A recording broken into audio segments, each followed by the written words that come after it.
শুভ সন্ধ্যা বন্ধুরা। আজকে আমি লোটে মাছের পকোড়া বানিয়ে তোমাদের সাথে শেয়ার করব। চলো, লোটে মাছটা এই দেখো, লোটে মাছটা আগে থেকে কেটে ধুয়ে নিয়ে রেখে দিয়েছিলাম। এইবার এর মধ্যে সব রকম মশলা দিয়ে দেব। প্রথমে দিয়ে দিচ্ছি কর্নফ্লাওয়ার, 4 চামচের মতো কর্নফ্লাওয়ার দিলাম। এবার দিয়ে দিচ্ছি ময়দা দিলাম 2 চামচ। দিচ্ছি স্বাদ মতো নুন। এখানে দিয়ে দিচ্ছি 1/2 চামচের মতো বেকিং সোডা, গুঁড়ো লঙ্কা, হলুদ গুঁড়ো। এখানে রয়েছে ধনেপাতা, কাঁচা লঙ্কা, পেঁয়াজ, আদা রসুন বাটা 2 চামচের মতো দিয়ে দিলাম। একটা ডিম। এইবার সবগুলো আমি হাত দিয়ে ম্যারিনেট করে নিচ্ছি।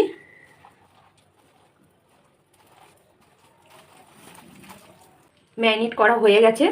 এইদিকে আমি আগে থেকে কড়াইতে তেল বসিয়ে দিয়েছি। দেখো, এই যে কড়াইতে তেল বসিয়ে দিয়েছি, সাদা তেল গরম হচ্ছে। তেলটা হালকা গরম হয়ে গেছে। এইবার একটা একটা করে আমি মাছগুলো ছেড়ে দিচ্ছি। আর হালকা আঁচে ভেজে নিতে হবে, বেশি জোরে দিলে পুড়ে যেতে পারে।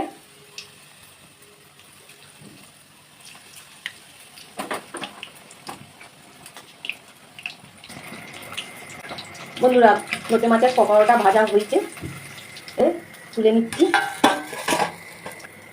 আবার এই যে মাছগুলো আবার তেলের মধ্যে দিয়ে দিচ্ছি।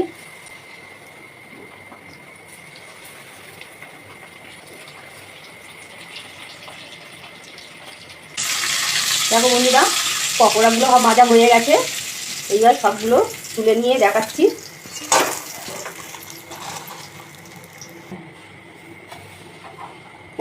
এই যে লোটে মাছের পকোড়া রেসিপিটা ভালো লাগলে লাইক, শেয়ার, কমেন্ট করবেন প্লিজ বন্ধুরা। সাবস্ক্রাইব দিয়ে পাশে থাকার অনুরোধ রইল। ধন্যবাদ।